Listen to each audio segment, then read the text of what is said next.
Alright YouTube, this is actually going to be an interesting video because we are going to be talking and discussing Dying Light 3, which is pretty crazy since Dying Light 2 just came out. But leave it to Timon and Techland to not waste any time and already be talking about Dying Light 3. So let me pull up the information. It's going to be a rather short video, but let me pull up what they said here about Dying Light 3. Dying Light 3 should make players feel more powerful, says Techland. One thing is that if we're making Dying Light 3, which obviously they're gonna, guys, I want the main character to start with bigger and better starting abilities and skills. So you want him to be OP, basically. Now, this is Timon, the lead designer at Techland for Dying Light 2, and he loves to talk. He's always on Twitter and doing interviews with everybody. So take this with like a little bit of grain of salt. He talks about everything. But it is cool that he's actually talking about Dying Light 3, so I figured I'll do just a short video on this. All right, it goes on to say a Techland developer, Timon, is working on Dying Light 2, thinks that the next game in the series should make players feel more powerful. Let me know what you guys think of that. Do you think that's actually a good idea or not? I'll give you my thoughts in a second. It says, in a new interview with VGC published May 16th,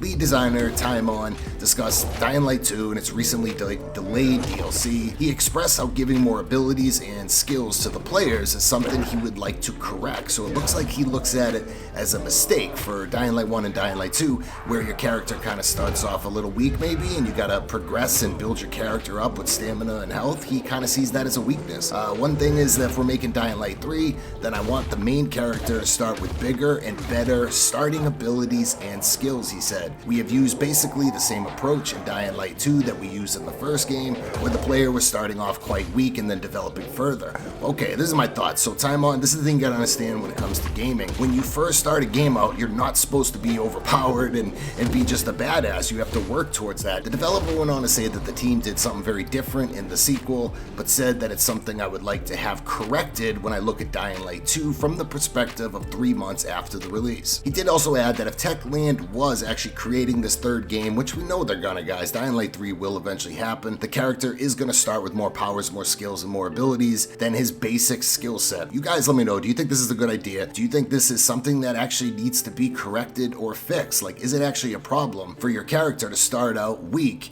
and have to build up your health and your stamina and your different skills and different abilities? I don't really see this as a flaw. I don't really get what he's saying here and why he thinks it needs to be corrected. You could do a lot of good things and a much better job with things with Dying Light 3, which we will talk about eventually. This is really early, man. Dying Light 2 just came out. They got a ton of work to do with Dying Light 2 Stay Human before they can even start thinking about Dying Light 3, but he does give a little insight on something that he wants to see change. So you guys let me know in the comments, do you think this needs to be corrected? Does your character need to start off more powerful with more skills and abilities? I mean, I think there should be more powers and abilities and skills like in the tree, but you don't need to necessarily start off overpowered and have those things already handed to you. You got to work towards them. So that's just my opinion, but it is cool that they're talking about Dying Light 3. I figured just do a quick video for you guys.